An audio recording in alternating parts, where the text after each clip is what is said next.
사도행전 2장에는 성령이 임하여 제자들이 방언하는 사건이 나오고, 사도행전 3장에는 성전문에 앉아있는 안진뱅이를 치유하는 사건이 나오고, 두 사건이 있은 후에 베드로가 사람들에게 설교 또는 연설하는 내용이 등장했었습니다. 그 3장에 이어서 지금 4장이 등장하는 겁니다. 4장 1절을 다시 한번 보겠습니다. 사도들이 백성에게 말할 때에 제사장들과 성전 맡은 자와 사두개인들이 이르러입니다.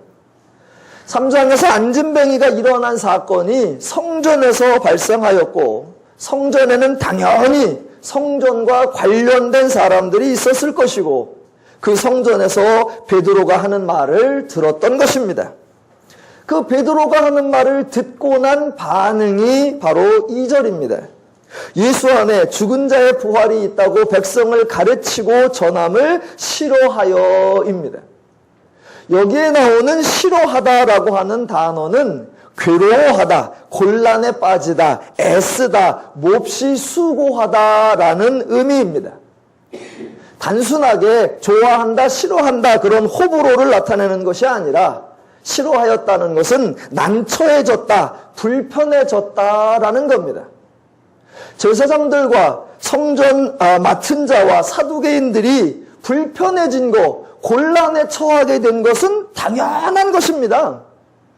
이 사람들이 악해서도 아니고, 이 사람들이 이기적이기 때문인 것도 아니고, 이 사람들이 죄책감이 있었던 때문도 아니고, 이 사람들이 곤란해지고 난처해진 것은 베드로가 한 말을 도무지 이해할 수 없었기 때문입니다.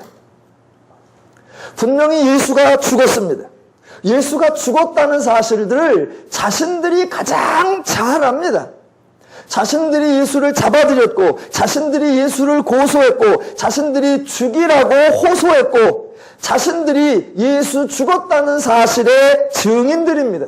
분명히 예수가 죽었습니다. 자신들이 예수를 죽였다고 베드로도 말했습니다. 2장 23절에 너희가 법 없는 자들의 손을 빌려 못 박아 죽였으나, 2장 36절 그런즉 이스라엘 온 집은 확실히 알지니 너희가 십자가에 못 박은 이 예수를, 3장 13절 너희가 그를 넘겨주고 빌라도가 놓아주기로 결의한 것을 너희가 그 앞에서 거부하였으니 너희가 거룩하고 의로운 일을 거부하고 도리어 살인한 사람을 놓아주기를 구하여 생명의 주를 죽였도다입니다. 지금 관원들은 자신들이 예수를 죽인 거에 대해서 베드로가 자꾸 언급한다고 화를 내는 것이 아닙니다. 자신들은 정당하게 했는데 왜 자꾸 자신들이 부당하게 죽인 것처럼 자기를 조롱하고 비난하냐고 불편해하는 것도 아닙니다. 베드로가 제사장이나 성전 맡은 자나 사두개인들에게 너희가 예수를 죽였다라고 말하는 것에 대하여 이 사람들은 인정하는 겁니다. 그래, 우리가 예수를 죽였어. 그래, 우리가 예수의 그 모든 과정을 진행했어. 인정하는 거예요. 왜냐하면 실제로 그랬으니까.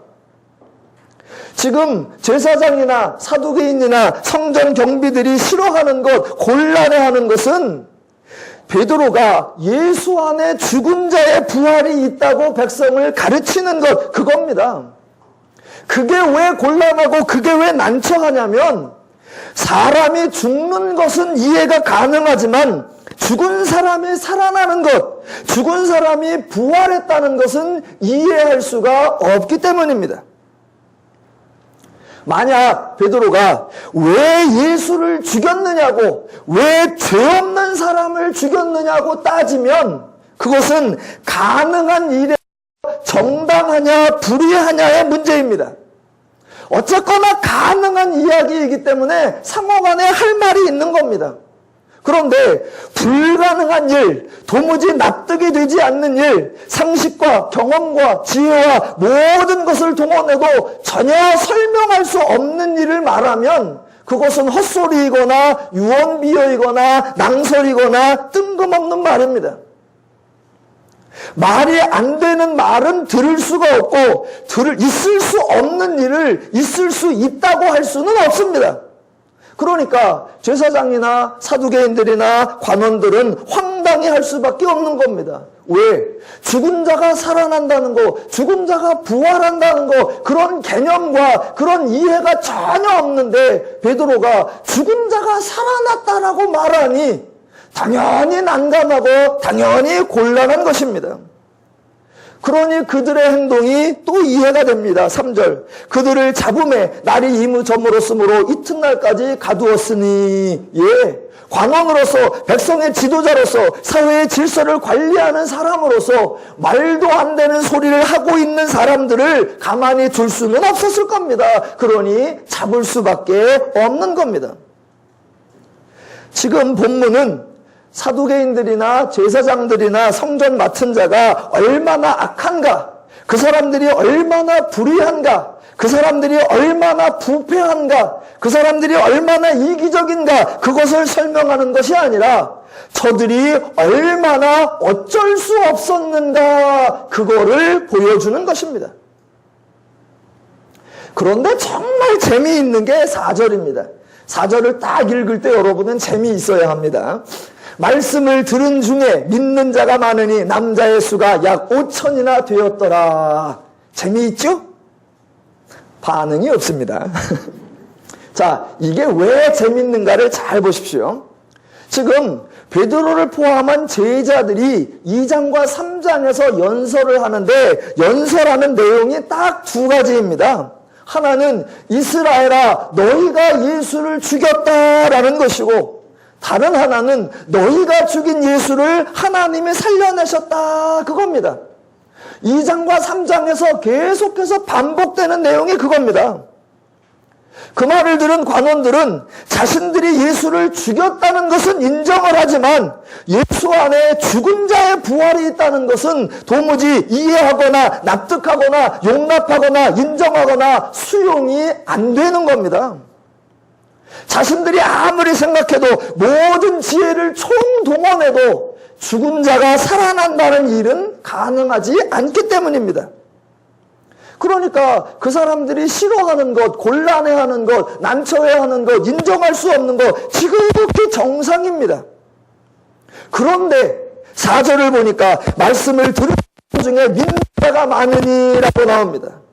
아니, 제한 말, 즉 하나님이 예수를 살려나셨다는 말, 예수 안에 죽은 자의 부활이 있다는 그 말을 믿은 자가 있다라는 사실입니다. 지금 여러분은 관원들의 행동이 이상하다라고 할 것이 아니라 이 믿은 사람들의 행동이 참으로 이상하다라고 의아해하셔야 합니다. 아니, 죽은 자의 부활, 그게 어떻게 이해가 됩니까? 죽은 자가 다시 살아나는 거, 그런 일이 있을 수 있습니까? 그걸 어떻게 설명하시겠습니까? 그걸 어떤 방식으로 이해하시겠습니까? 상식과 지혜와 상식을 총동원해도 죽은 자가 살아난다는 게 어떻게 설명할 수 있습니까? 그래서 사용하는 표현이 믿다라는 말입니다. 자, 성경이 말하는 믿은 자 또는 믿는 또는 믿이라는 표현을 잘 이해해야 합니다. 믿음이라고 하는 표현은 지극히 종교적 표현이고 지극히 기독교적인 표현입니다. 종교적 표현이라고 하는 것은 종교 분야에서 사용된다는 의미가 아니라 그 단어의, 그 용어의 주체가 인간이 아니라는 의미입니다. 제가 한번 질문을 해보겠습니다. 자, 사람끼리도 믿는다라는 말을 사용합니다. 사람이 하는 믿는다라는 말은 상대방을 알고 있다, 상대방을 신뢰한다, 상대방을 한다라는 의미입니다. 모르는 사람을 믿는다고 말하는 사람이 없고 모르는 내용을 믿는다고 말하는 사람이 있습니다. 추천서를 써줄 때 흔히 내가 믿는 사람입니다 라고 하는 겁니다. 겪어보니 신뢰하는 겁니다. 그래서 세상 사람들이 하는 믿는다라는 것은 종교적 용어가 아니라 일상적 용어, 인간적 용어의 차원입니다. 그런데 그 믿는 용어가 종교적 영역, 즉 기독교는 달라집니다. 기독교라고 해서 모르는 것을 안다고 말하거나 이해가 안 되는 것을 이해가 된다고 하거나 되지 않은 것을 한다라고 말할 수 있는 것이 아닙니다. 기독교에서도 당연히 인간의 기준, 인간의 방법, 인간의 논리, 인간의 경험으로는 이해할 수 없고 수할 수 없고 알 수 않습니다. 이해가 되고 이해합이 되고 인정 말입니다. 자, 다시 한번. 인간의 논리, 인간의 방법으로는 도무지 이해가 안 되는 것이 세계 이해와 되어 있는 것을 사용하는 것이 바로 믿음인 것입니다. 이해되지 않는 것이 어떻게 이해되었느냐? 인간으로는 지혜와 경험과 경륜과 학식과 무엇도 이해가 안 되는 게 당연한 게 인간의 그게 이해되었다면 어떻게 했느냐? 하게 해주는 겁니다. 하나님이 해주시는 것입니다. 믿다고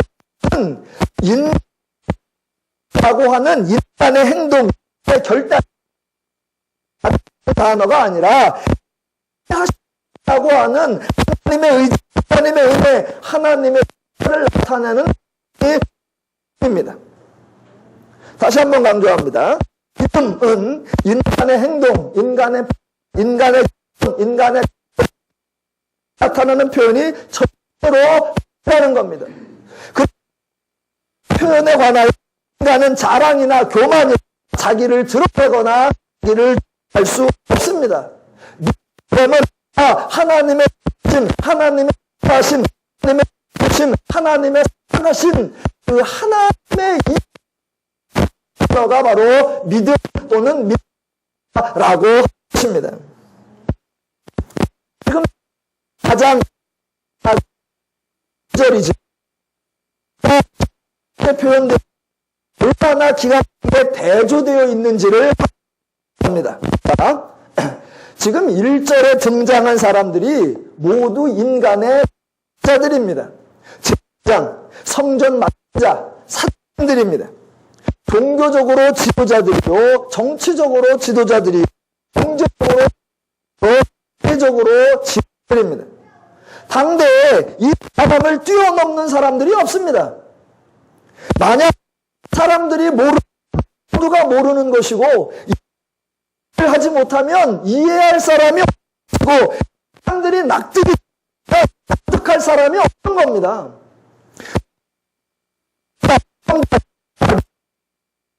이 사람들이 예수 안에 죽은 자의 부활이 있다는 것을 도무지 받아들일 수 없는 겁니다. 그렇다는 겁니다. 인간에서는 더 이상 하는 겁니다. 그런데 만약 인간에게서 다른 나오면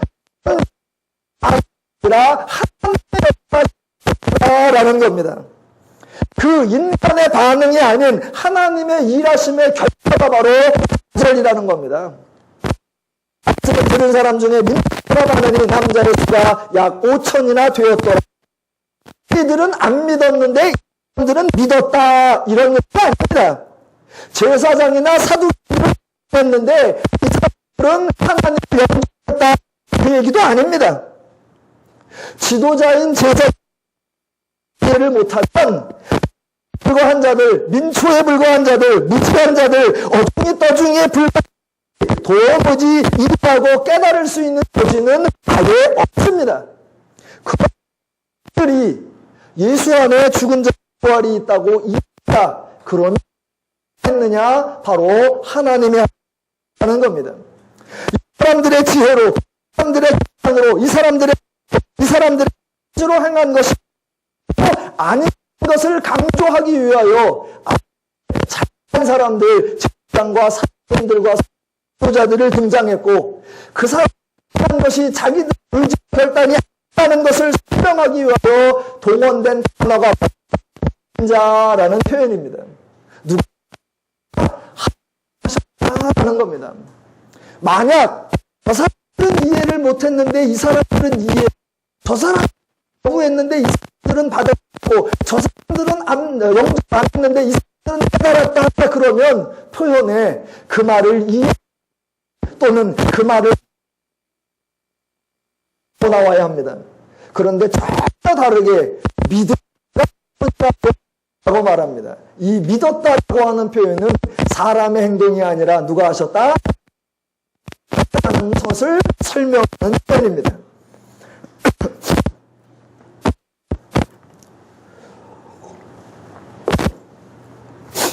자, 이것과 유사한 표현이 이미 사도행전 2장에 한번 나왔었습니다. 사도행전 2장 보면 성령이 임한 사건에 대하여 베드로가 설명을 하는데 그 결론이 2장 41절입니다.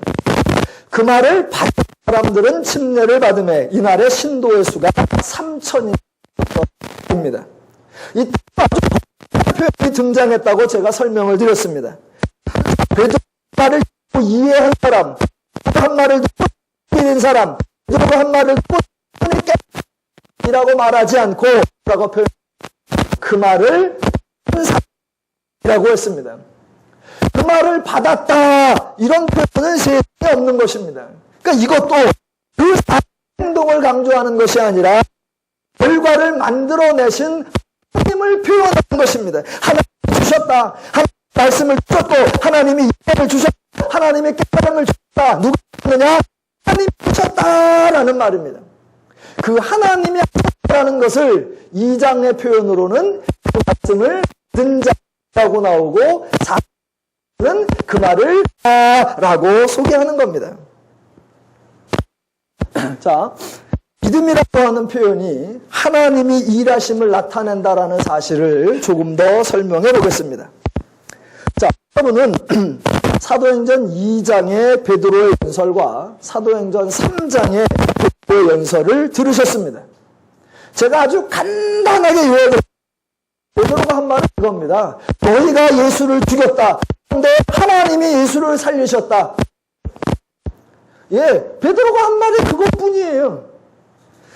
너무 짧은 것 같으면 제가 조금만 더 길게 해보겠습니다. 너희가 예수를 넘겨주고 너희가 예수를 거부하고 너희가 예수를 죽였다. 그런데 예수의 죽음은 이미 예언되어 있던 것이고 하나님이 예수를 살려내셨다. 끝. 그 얘기예요. 자, 이렇게 여러분은 베드로가 하는 말을 들으셨습니다. 그렇게 듣고 보니까 죽은 자가 살아났다는 것이 이해가 되십니까? 그 짧은 설명을 하니까 부활이 가능하다라는 것이 논리적으로 납득이 되십니까? 그 설명을 딱 듣고 나니 창각칼에 찔리고 뼈가 부러지고 십자가에 6시간 동안이나 달려있어 피가 온전히 다 빠져나가 죽은 사람이 살아난다는 사실이 아주 자연스럽게 설명이 되십니까? 과연 베드로의 연설이 연역적이든 귀납적이든 설득력이 있어 보입니까? 과연 베드로의 설교가 자초지종이 있고 논리성이 있고 체계성이 있고 누가 들어도 납득할 수 있는 객관성과 증거력이 있습니까? 보니까 나도 들을만하다, 일리가 있다, 충분한 설명이다 라고 다른 사람에게도 추천하실 만합니까? 과연 들어보니 혹시 누군가가 나에게 죽은 자의 부활에 대해서 질문하면 나도 이렇게 얘기해야 되겠구나 라고 그런 생각이 드십니까? 베드로의 설명, 베드로의 연설을 세상에서는 뭐라고 하느냐? 강짜 또는 억지 또는 독설이라고 합니다. 왜냐하면 논리적이지도 않고 증거도 없고 객관적이지도 않고 도무지 수용 가지도 않은 일을 도무지 납득 가능하지 않은 말로 주장하고 심지어는 사람들에게 전하고 있기 때문입니다. 베드로의 말을 들은 사람들의 가장 인간적인 반응, 형식적인 반응, 가장 일반적인 반응을 보인 사람들이 제사장들과 성전 맡은 자들과 사두개인들입니다. 그러니까 그 사람들의 반응이 당연한 것입니다. 하나님이 역사하지 않으면, 하나님이 믿음을 베풀어 주지 않으면 사두개인들과 제사장들의 수 없습니다. 그러니까 4장 1절로 4절에서 이나 사두개인들이 이상한 것이 아니라 그게 놀랍고 경이로운 것입니다. 말 되는 설명, 우리가 들어봐도 납득이 안 되고 우리가 들어봐도 수용이 안 되고 우리가 들어봐도 인정이 안 되는, 너희가 죽였는데 하나님이 살렸다, 너무나 단순하고 너무나 간단한 그 말을 듣고 글쎄 예수가 부활했다고 믿어버리고, 그 말을 듣고 그 예수가 방언을 말하게 하고 그 예수가 안진뱅이를 일으키게 한다는 말을 믿는 자가 생겼다고 하니 그게 납득이 되십니까? 그렇다면 이 믿는 자가 5천이나 생겼다는 거, 이거 누가 만들어낸 역사다? 하나님이 만들어내신 역사다라는 거, 그게 신기하고 그게 놀라운 거고, 그 하나님을 빼면 이 이야기는 원천적으로 말이 되지 않는 겁니다. 그래서 그러한 하나님의 일하심, 하나님의 역사하심을 설명하는 표현이 뭐냐? 믿는 자, 믿었다라는 것입니다. 세상은 내가 분명히 내가 정확히 붙잡는 거를 믿는다 그러고, 기독교는 전혀 반대로 나는 이해가 안 되고 나는 용납이 안 되고 나는 수용이 안 되는데 내게서 그런 반응을 만들어내신다. 어떻게? 하나님이 하셨다라는 표현을 내가 믿는다라고 한다는 겁니다. 그 구분을 잘 하셔야 됩니다. 자, 하나 더. 지금까지는 베드로가 연설을 하고 그 연설을 듣는 사람들의 반응을 제사장들과 믿는 자들과 두 부류에서 설명을 드렸습니다. 원래 죄인 중에는 복음을 듣고 납득할 사람이란 없습니다. 죄인 중에는 진리를 듣고 알아들을 사람이란 존재하지 않습니다. 왜? 죄인은 하나님에 대하여 무지한 자고 죄인은 하나님을 모르는 자니까 죄인이 복음을 듣고 진리를 듣는다고 반응할 리가 없습니다. 그렇다면 한번 반대로 생각해 보자는 겁니다. 듣는 사람의 입장이 아니라 말하는 사람, 전하는 사람의 입장은 어떠하느냐라는 겁니다. 사도행전 2장과 3장에서 연설자는 베드로입니다. 자, 2장에서는 멀쩡한 사람이 갑자기 자기가 사용하던 언어가 아니라 전혀 생뚱맞은 언어로 말하게 된 현상을 설명하는 연설이었습니다. 3장에서는 나면서부터 못 걷게 된 사람을 말로써 그리고 손으로 잡아 당겨서 걷게 한 그 사건을 아주 간단하게 나사렛 예수 이름으로 일어나 걸으라 라고 하고 잡아 당겨서 걷게 한 그 현상을 소개하는 설명이었습니다. 그런데 전혀 다른 두 현상을 소개하는 베드로의 연설 내용이 똑같단 말입니다.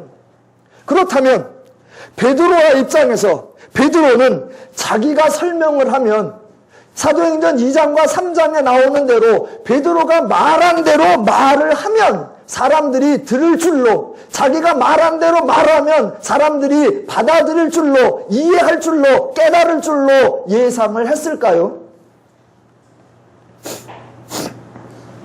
지금 많은 사람들은 아니 도대체 어떻게 자기가 배우지도 않은 언어를 갑자기 저렇게 말을 잘할 수 있는 거야? 라고 궁금해하는데 그걸 설명하는 내용이 너희가 예수를 죽였다. 그런데 하나님이 그 예수를 살려냈고 그래서 그 예수로 말미암아 지금 우리 모두가 다른 언어로 말하고 있다. 라고 설명을 하면 그 말을 들은 사람들이 그렇구나 라고 반응할 줄로 예상했을까요? 너희가 예수를 죽였고 그 예수를 하나님이 살리셨고 그 예수가 지금 너희 가운데 역사하는 거다 라고 말하면 적어도 한 3,000명쯤은 내 말을 이해할 거야 라고 기대했을까요? 자, 3장의 연설도 마찬가지입니다. 나면서 안진뱅이 된 자를 어떻게 일으킬 수 있었는가? 사람들은 그걸 궁금해했는데 그 설명이 또 똑같습니다. 너희가 예수를 죽였다. 그런데 하나님이 그 예수를 살려놓고 그 예수에게서 난 믿음이 지금 이 안진뱅이를 일으켰다라고 말하면 사람들이 베드로 이제 납득이 됩니다. 이제 이해가 됩니다. 훌륭합니다. 일리가 있습니다. 라고 호응할 줄로 기대했을까요? 내가 그렇게 설명하면 한 5,000명쯤은 내 말에 동의할 거야. 한 5천 명쯤은 더 많은데 남자의 수만 쉬어서 한 5천 명쯤은 회개하고 개종하고 나를 따를 거다라고 예상을 했을까요? 자, 2장과 3장을 직접 들어보신 여러분이 한번 대답해 보시기 바랍니다. 베드로의 연설을 들어보니 과연 설득력이 있던가요? 그렇다면 혹시 여러분에게 이 연설문을 외워서 또는 이 연설문과 유사한 문장을 만들어서 여러분에게 그 문장을 주고서 가서 다른 사람들에게 전하고 적어도 3천, 조금 많으면 한 5천쯤 회개해서 데리고 오라고 하면 그 연설문 들고 그 설교문 들고 여러분 나가실 수 있겠습니까? 내가 이렇게 설명하면, 이래로만 설명하면 사람들이 내 말을 인정하고 내 말을 다 받아들일 거다라고 여러분들이 예상하고 그거 들고 나가시겠습니까? 우리 한번 솔직히 해봅시다. 여러분, 베드로가 한 연설이나 베드로가 한 설교가 그게 말이 됩니까? 당연히 말이 안 됩니다. 베드로도 자신이 그렇게 말하면 사람들이 반응할 것으로 예상했느냐? 아니요, 안 했습니다. 베드로는 내가 지금 가장 적절하게, 내가 지금 가장 설득력 있게, 내가 지금 가장 분명하게 설명하고 있다, 그렇게 생각하지 않았다는 것입니다. 자, 만약 베드로가 스스로도 적절하게 또는 설득력 있게 말했다고 생각하지 않는다면 과연 베드로는 무슨 생각으로 이렇게 말을 했을까요? 자, 기독교의 표현은, 기독교의 단어 하나, 기독교의 그 용어 하나, 이런 것들은 매우 독특하고 엄청난 사고의 전환을 내포하고 있다는 것을 저와 여러분이 알고 있어야 합니다. 기독교인들이 자주 사용하면서도 정작 그 말이 무슨 의미인지를 인식하지 못하는 경우가 너무 많은 거, 그게 안타까운 겁니다. 자, 제가 지금 베드로 말을 했는데 베드로가 안 되는 말을 했습니다. 그 말을 듣고는 아무도 설득되지 않습니다. 그런데 그 말을 듣자 자그마치 3천 또는 5천 명이 믿었습니다. 그러면 3천이나 5천 명이 믿은 거에 대하여, 즉 3천이나 5천 명이 반응을 보인 거에 대하여 성경은 듣는 자의 관점에서 표현하는 것과 말하는 자의 관점에서 표현하는 독특한 두 표현을 쓰는 겁니다. 그 중에 듣는 자의 관점에서 표현하는 단어가 뭐냐? 그 말을 받은 사람들 또는 믿는 자라고 하는 거였습니다. 자, 그렇다면 이제 말도 안 되는 말을 한 사람, 그 사람은 뭡니까? 정작 당사자는 말도 안 되는 말을 했는데 실제 반응은 3천이나 5천을 믿었습니다. 그러면 말하는 사람은 아무 말이나 해도 됩니까? 말하는 사람은 자기 말이 말이 되는지 안 되는지, 상대방이 듣는지 안 듣는지 아무 생각 없이 그냥 아무렇게나 이 말 저 말 갖다 붙이면 됩니까? 어차피 죄인은 진리를 알아들을 죄인이 없고 죄인이 알아듣게 하는 거, 그렇다면 그건 하나님이 하시는 일이라고 하면 말하는 사람이 무슨 의미가 있고 말하는 내용이 무슨 가치가 있습니까?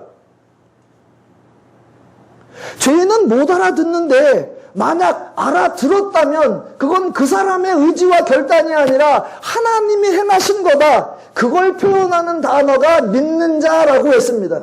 그렇다면 자기 스스로도 이게 말이 안 되고 이 말을 통해서는 저 사람이 변화될 수 없을 것 같은 걸 알면서도 이 사람이 하는 말, 그런데 그 말에서 역사가 나타난 그 말하는 것, 그러면 그 사람은 무슨 말을 했다고 해야 되고 어떻게 말을 했다라고 표현해야 됩니까?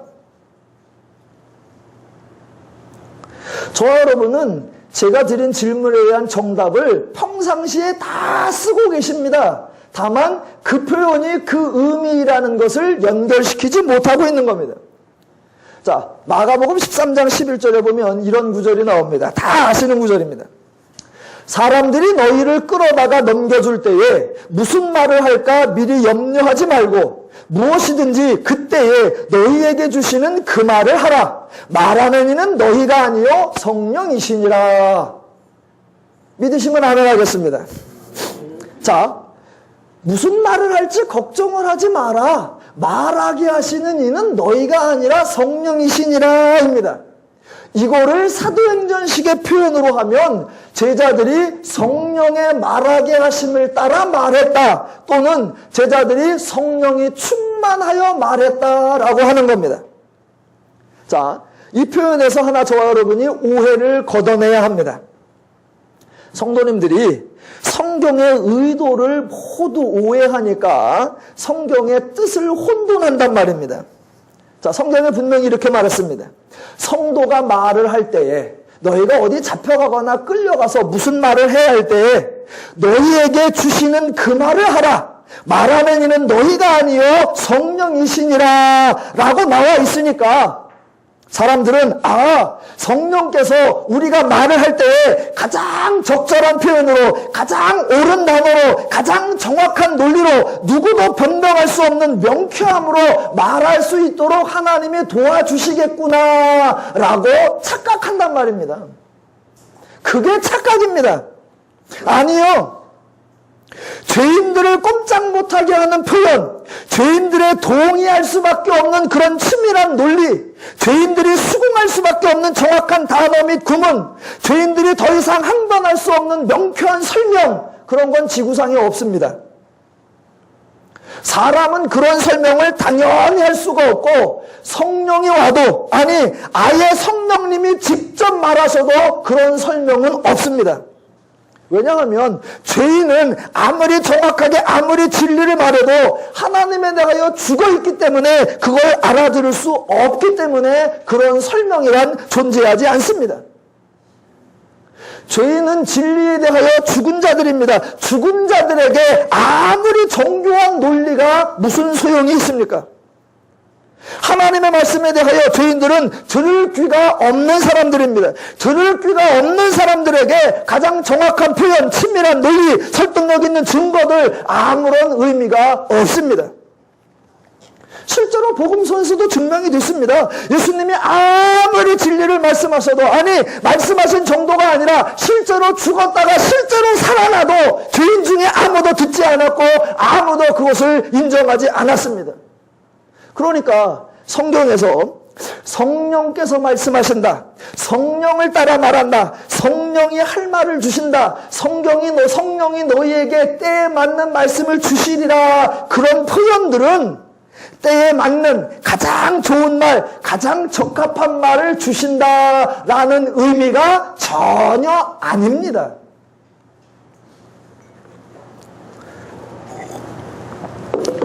이해를 돕기 위해서 성경의 다른 예를 좀 들어보겠습니다. 가장 대표적으로 출애굽기에 모세를 한번 생각해 보시기 바랍니다. 하나님이 모세를 애굽으로 돌려보내시면서 모세에게 하신 말씀이 출애굽기 3장 11절에 이렇게 나옵니다. 이제 내가 너를 바로에게 보내어 너에게 내 백성 이스라엘 자손을 애굽에서 인도하여 내게 하리라 입니다.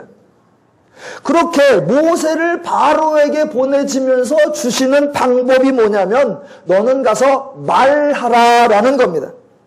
그러니까 출애굽을 시키는 방법이 뭐냐? 말입니다. 출애굽이 말로 됩니까? 그래서 모세가 저는 말을 못합니다 라고 하자 하나님의 말씀이 4장 12절에 이렇게 나옵니다. 이제 가라, 내가 내 입과 함께 있어 할 말을 가르치리라. 그래놓고 아론을 세워주시면서 15절에 너는 그에게 말하고 그의 입에 할 말을 주라. 내가 내 입과 그의 입에 함께 있어서 너희에게 행할 일을 가르치리라. 그가 너를 대신하여 백성에게 말할 것이니 그는 내 입을 대신할 것이요 입니다. 분명히 하나님은 함께 하겠고 할 말을 가르쳐 주신다라고 하셨습니다. 그래서 모세가 한 말이 뭐냐? 5장 1절. 그 후에 모세와 아론이 바로에게 가서 이르되 이스라엘의 하나님 여호와께서 이렇게 말씀하시기를 내 백성을 보내라. 그러면 그들이 광야에서 내 앞에 절기를 지킬 것이니라 하셨나이다 입니다. 그랬더니요, 하나님이 할 말을 주셔서 그 할 말을 가지고 가서 바로에게 말했더니, 그랬더니요, 어떻게 됐습니까? 하나님이 하신 말씀, 하나님이 가르쳐 주신 말씀을 들어보니 논리가 있고 설득력이 있습니까? 과연 하나님이 가르쳐 주신 말씀이라 그런지 사람으로는 도무지 생각해낼 수 없는 정확하고 분명하고 치밀한 구조로 되어 있습니까? 하나님이 가르쳐 주신 대로 말하면 어떤 죄인이라도 더 이상 변명하지 못하고 들을 수밖에 없습니까? 그게 하나님이 가르쳐 준 말씀입니까? 예, 하나님이 가르쳐 준 말씀이에요. 하나님이 모세의 입에 주신 말씀이에요. 가서 말하라고 주신 말씀이에요. 그래서 말했어요. 그랬더니요, 바로가 맞구나. 네 주장이 맞다. 네 의견이 맞다. 네 논리가 맞다. 네 뜻이 다 맞다. 데리고 나가라. 그러던가요? 자, 성경에서 하나님이 말씀을 가르쳐 주신다. 또는 하나님이 할 말을 주신다. 또는 일하시는 이가 하나님이요 말씀하시는 이가 하나님이다 라고 하는 표현은 그 주시는 말이 얼마나 논리적이고 그 말이 얼마나 설득력이고 그 말이 얼마나 치밀하냐, 그 말에 대한 말이 아니라 너에게 말을 주신다라고 하는 그 표현은 네가 하는 그 말을 하나님이 책임지신다라는 의미입니다. 내가 너에게 말을 주리라, 할 말을 알게 하리라, 내가 너에게 그 말을 가르쳐 주리라, 내 입에 말을 넣어 주리라 라는 말은 네가 말을 잘하게 해서 그 말을 들으면 사람들이 듣게 하겠다라는 말이 전혀 아니라 네가 하는 말, 내가 너에게 준 말, 그 말의 결과를 내가 책임지고 그 말의 결과를 내가 보장하고 그 말의 성취를 내가 이루어낸다, 내가 그 말의 책임자이다, 그런 의미입니다.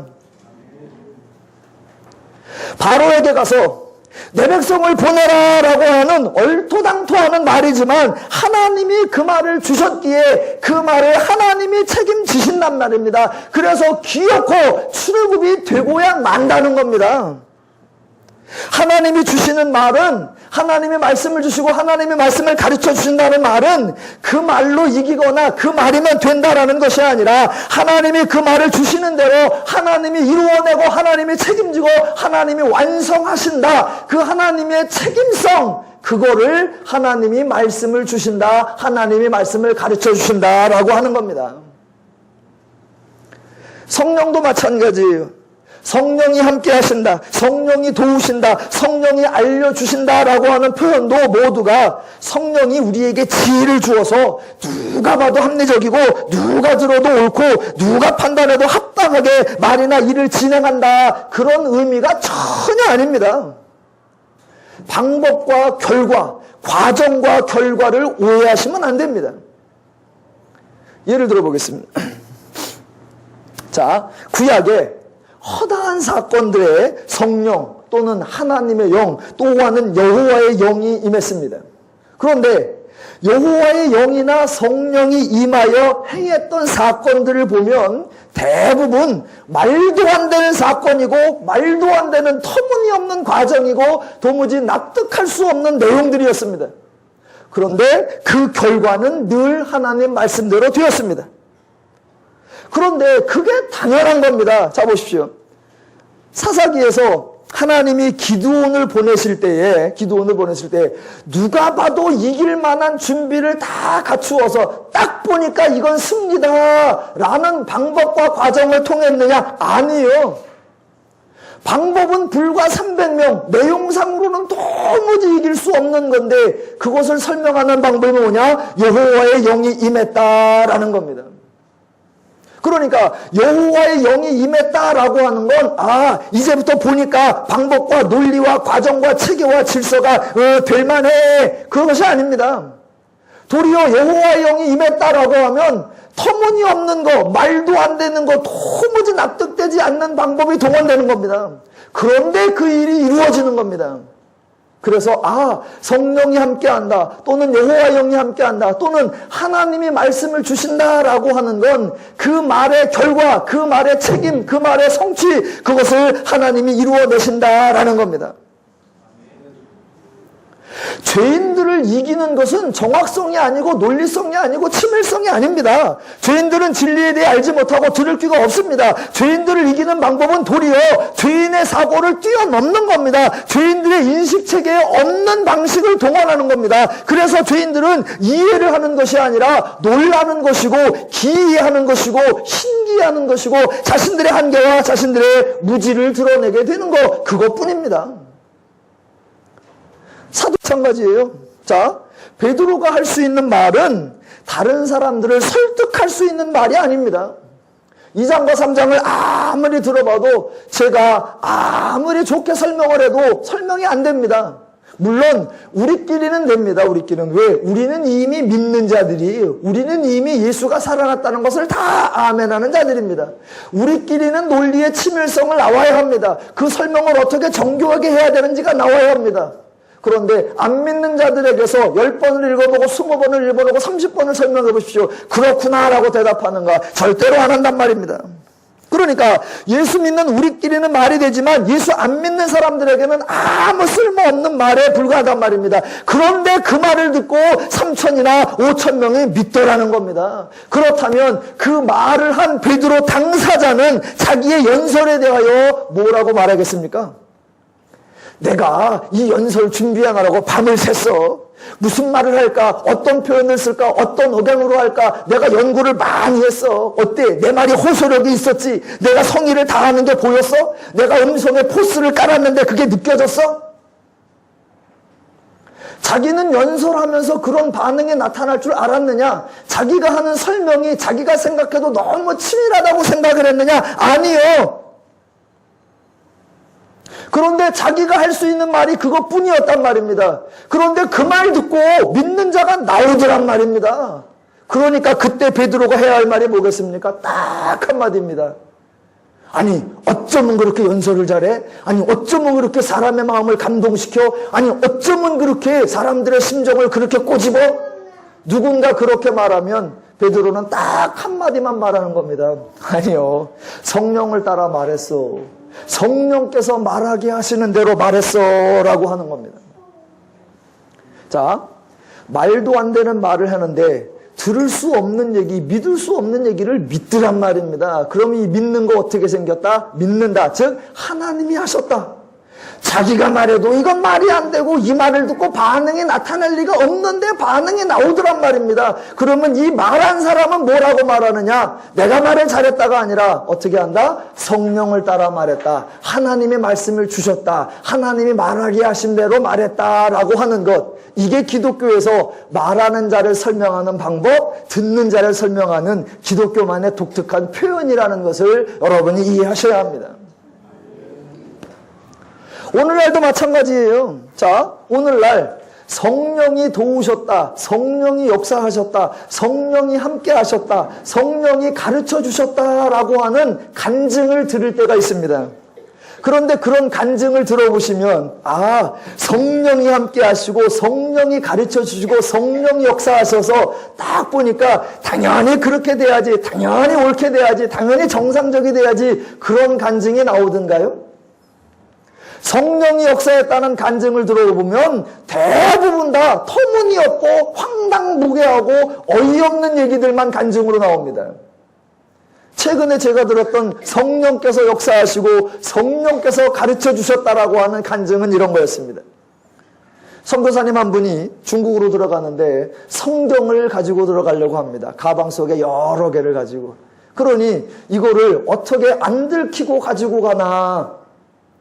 이 중국이 아직도 검문이 좀 심한 것 같습니다. 저희 교회에서 중국에 있는 어느 가정에 저희 교회 달력하고 저희 교회에 수건하고 또 저희 교회에 뭐 선물 이런 거 한 2개를 싸서 중국에 택배를 보낸 게 있습니다. 그랬더니 연락이 왔어요. 다른 건 받았는데 달력하고 수건을 못 받았대요. 왜 그러냐 그랬더니 달력과 수건에는 더누림교회라고 써 있더래요. 그러니까 그렇게 검문이 심한 겁니다. 그런데 이 선교사님이 성경책을 들고 들어가야 된단 말입니다. 그러니 기도가 저절로 나오죠. 하나님 역사하여 주시옵소서, 성령께서 동행하여 주시고 지혜를 주시옵소서. 그래서 성령의 가르치는 방법대로 나름대로 가방도 덜 비싼 걸로 사고 그것도 좀 깨끗한 게 아니라 추접추접하게 하고 어떻게든 그리고 가고 이제 검문소를 딱 들어가는 겁니다. 그랬더니 앞불사 그날따라 검문소에 검문에 아주 탁월한 능력을 발휘하는 악질 검문관이 나와 있는 겁니다. 그 사람을 통과해서 검문한 사람은 선교사 세계에서 아무도 없는 거예요. 근데 그날따라 그 사람이 나와 있는 거예요. 이 선교사가 절망입니다. 이건 끝났구나. 이거는 성경을 들고 들어가기는 고사하고 나도 잡히겠구나. 방법이 없는 겁니다. 방법이. 어떻게 해요? 순서 따라 가야죠 이제. 그랬는데 자 이제 자기 순서가 돼서 가방을 열어야 됐는데 갑자기 이 감독관이 재채기를 하더란 말입니다. 재채기를 애치 끝나야 되는데 안 끝나. 재채기를 여러 번 해. 그러고 있으니까 이 사람은 그냥 갔어. 그래서 통과했어요. 그러니 그 사람이 와서 간증하는 게 성령께서 하셨습니다. 하나님께서 하셨습니다. 하나님께서 이루셨습니다.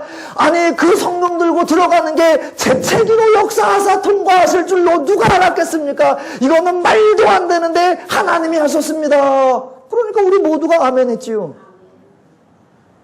성령께서 함께 하시니까 가장 논리성 있고 하나님이 가르쳐 주시니까 가장 치밀하고 하나님이 말을 주니까 가장 정교한 내용일 걸 생각하십니까? 아니요. 하나님의 말씀대로 한다. 하나님의 가르쳐 주신 대로 한다. 하나님의 말하게 하심을 따라 한다라는 말은 내가 말을 얼마나 잘하느냐가 아니라 내가 말을 아무리 엉터리로 해도 하나님이 결과를 만들어내고 하나님의 역사를 책임진다라고 하는 하나님의 책임성을 보장하는 하나님을 나타내는 표현인 줄로 아셔야 합니다.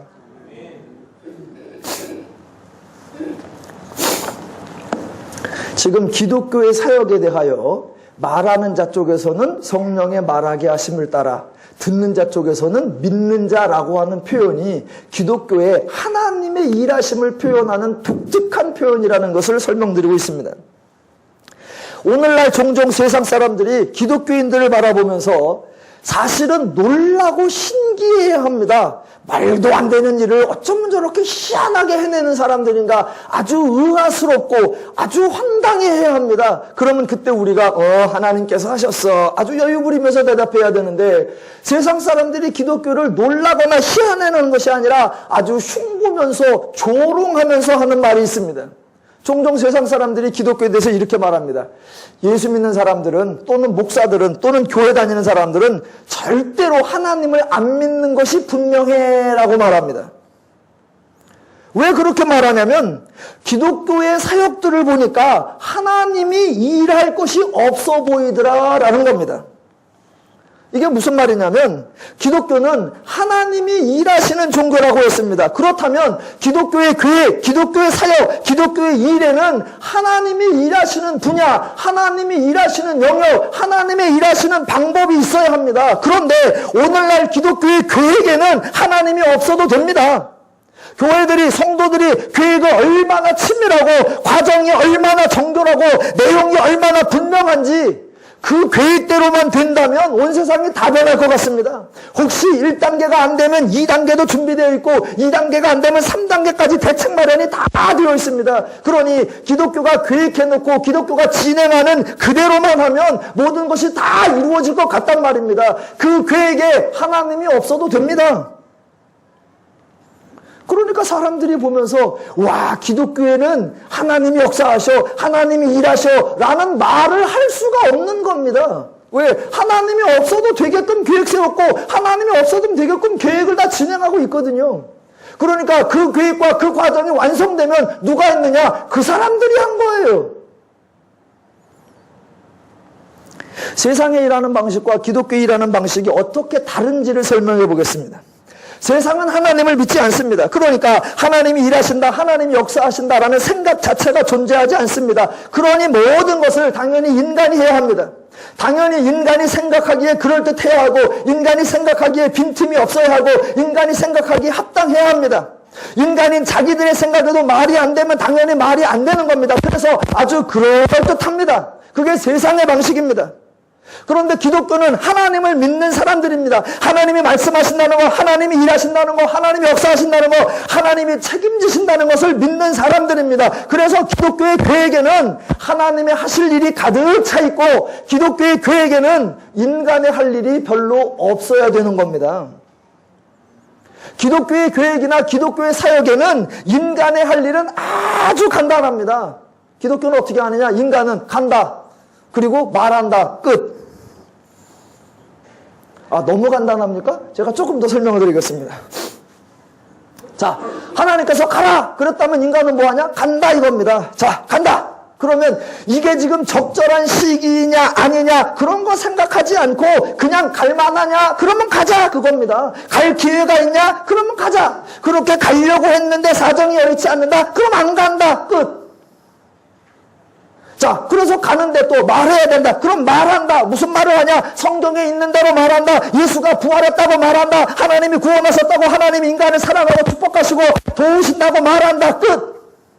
그런데 가서 말을 하려고 해보니까 우리는 한국말을 하는데 상대방들은 외국 사람들이야. 그러면 어떻게 하나? 아주 간단한단 말입니다. 통역관이 있으면 통역관을 세운다. 없으면 그냥 한국말로 한다. 끝. 그게 말이 되냐? 근데 기독교는 그게 말이 되는 겁니다. 왜? 하나님이 하실 영역, 하나님이 하실 분야, 하나님이 하실 역사를 인정하는 거. 그게 기독교란 말입니다. 또 가서 가려고 하고 또 말하려고 하는데 상대방이 나보다 훨씬 지혜롭고 상대방이 나보다 부자이고 명예도 높고 권세도 높고 누가 봐도 저 사람이 나를 부러워할 이유가 전혀 없고 도리어 저 사람이 나를 불쌍히 여길 만한 상황이란 말입니다. 말해도 씨알도 안 맥힐 것 같단 말입니다. 그러면 어떻게 하냐? 당황하지 않고 마치 바울이 감옥에서 말했던 것처럼 이 상황만 빼고 너희도 나와 같이 되기를 원하노라 라고 말한다. 끝. 그거예요. 왜? 기독교는 하나님이 일하시는 종교예요. 기독교는 하나님이 책임지는 종교예요. 기독교는 하나님이 결과를 만들어내는 종교이기 때문입니다. 그런데 오늘날 기독교는 모두 인간이 일하는 종교예요. 인간이 책임지는 종교예요. 인간이 결과를 만들어내는 종교로 전락되어 버렸단 말입니다. 그래서 성령의 방법이 없어지고 그래서 누가 봐도 될 듯한 방법과 누가 봐도 될 만한 내용과 누가 봐도 될 만한 수단과 과정이 진행되고 있습니다. 그러니 세상 사람들이 교회를 보고 와 저건 기독교다. 와 정말 하나님 믿는 사람들이구나 라는 말을 하지 않고 도리어 쟤네들은 교회는 다니는데 기독교인이라고 하는데 하나님 안 믿는 거 분명해. 어떻게 알아? 지들 하는 걸 보면 알아. 그 사람들이 하는 말이 일리가 있습니다. 마지막입니다. 기쁜 소식을 가끔 드리는 진짜 마지막입니다. 자, 성경이 얼마나 재밌느냐면요. 오늘 4장 가운데 너무너무 재밌는 게 하나 더 보세요. 자, 베드로의 연설을 듣고 2장과 3장에서 했던 연설을 듣고 제사장들과 성전 맡은 자와 사두개인들이 베드로를 잡아서 가두었습니다. 자, 베드로를 잡아서 가두었는데 그 말을 들은 사람 중에 믿는 자가 3천이나 아니 5천이나 되었습니다. 누가 하셨느냐? 하나님이 하셨습니다. 그렇다면 질문. 아니 하나님은 왜 5천이나 더해 주셨을까요? 자, 지금 이 사건이 하나님께서 사도행전에서 제자들에게 사명을 맡기고 너희가 일을 해라 라고 위임하는 것이 아니라 지금 하나님이 책임을 지고 하나님이 사역을 펼치고 하나님이 완성하고 있다는 것을 제자들에게 알으라는 겁니다. 너희가 일해가는 것이 아니고 내가 일해가는 것이고 내가 일하는 일에 너희가 영광스럽게 동참하고 있다는 것을 알으라 라는 걸 그 제자들에게 알려주시고 깨닫게 하는 겁니다. 자, 보십시오. 지금 제자들에게 우와 내가 말했더니 3천이나 깨닫네, 내가 말했더니 5천이나 믿네 라고 자아도취에 빠지는 게 아니야. 너희들의 생각, 너희들의 인식, 너희들의 사고, 너희들의 가치체계를 지금 다 깨는 겁니다. 잘 생각해 보십시오. 지금 제자들이 잡혔고 감옥에 갇혔습니다. 자신들이 사람들에게 말을 전하지 못하게 되어 있습니다. 도리어 말한 사람이 갇히게 되었단 말입니다. 그러면 아니 말하는 사람이 감옥에 있다가 풀려나도 영향력이 있을까 말까 한데 말하는 사람이 그 말 때문에 감옥에 갇혀버리면 그 말에 영향력이 생기겠습니까? 안 생기겠습니까? 가만히 들어보니까 그 말을 우리에게 한 사람이 점점 좋아지는 게 아니라 우리한테 그 말하고 나서 자기는 감옥에 들어가 갇혀버렸대요. 그런 사람의 말을 듣고 싶은 사람이 있겠느냐 그 말입니다. 그러니까 베드로가 말하고 그 말 때문에 잡혀서 감옥에 갇혀 있다면 그 말이 듣는 자가 늘어나야 합니까? 줄어들어야 합니까? 당연히 줄어들어야 한단 말입니다. 있던 사람도 떠나가야 한단 말입니다. 그런데 2장 41절에 즉 베드로가 말할 때 현장에서 있던 사람이 그 말을 받은 사람이 3,000이나 되었는데 지금 4장에 넘어가니까 베드로는 감옥에 갇혀버려서 말을 전하는 사람이 상황이 더 나빠졌는데도 불구하고 그 말을 믿는 자가 5,000이나 더했단 말입니다. 지금 이 순간에 가장 놀라는 사람이 누구일까요? 베드로란 말입니다. 베드로. 우리 모두가 늘 하나님께 기도하고 늘 하나님께 간구하는 게 그거잖아요. 하나님, 제가 이 모양 이 꼴로는 전도해도 아무도 제 말을 안 듣습니다. 제가 이렇게 전도하고 제가 이렇게 복음을 전하면 사람들이 저에게 뭐라고 말하면 너나 잘 되라, 너나 잘 살고 너나 부자 되고 네가 남들보다 잘 살고 그때 우리한테 말하면 그럼 들을까 말까지 저도 못 사는 게 지약가림도 못하는 게 뭐 어쩌고 저쩌고 라고 조롱합니다. 그러니까 하나님 저를 도와주시고 우리 애 잘되게 하시고 우리 남편 잘되게 하시고 우리 가정 잘되게 하시고 누가 보아도 우리가 뻥뻥거릴 수 있게 만들어 주십시오. 그래야 복음의 전도의 능력이 나타나고 그래야 열매가 맺힙니다. 하나님 나 잘되자고 그러는 것이 아닙니다. 다 복음 전하자고 하는 겁니다. 라고 말한단 말입니다. 그런데 베드로가 그 말 해놓고 지는 감옥에 가 있단 말입니다. 그런데 믿는 자가 5,000이나 더하더라. 어떻게 설명할 거예요?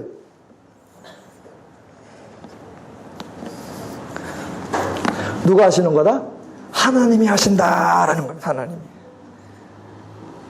베드로에게 하나님이 그걸 깨닫게 하는 겁니다. 너에게 사명을 주거나 너에게 위임을 주거나 너에게 책임을 주거나 너에게 일을 맡긴 것이 아니다. 하나님의 영광스러운 사역에 복음 전파 내가 책임진다. 땅끝까지 일어나 하나님 나라를 확장하는 거 내가 하는 일이다. 그 하나님의 영광에 네가 현장에 있고 그 하나님의 놀라운 역사에 네가 목도하고 있다는 것을 알아라. 하나님의 베드로와 제자들을 가르쳐 주시는 은혜인 줄로 믿습니다. 예, 기독교 하나님이 일하시는 종교입니다. 하나님의 일을 한다고 해서 불편하거나 부담되는 신앙생활이 아니라 하나님이 일하시기 때문에 그 하나님 때문에 자유와 평화와 안식과 행복을 누리는 멋진 신앙생활, 멋진 교회생활, 멋진 믿음생활 되시기를 주님의 이름으로 축원합니다.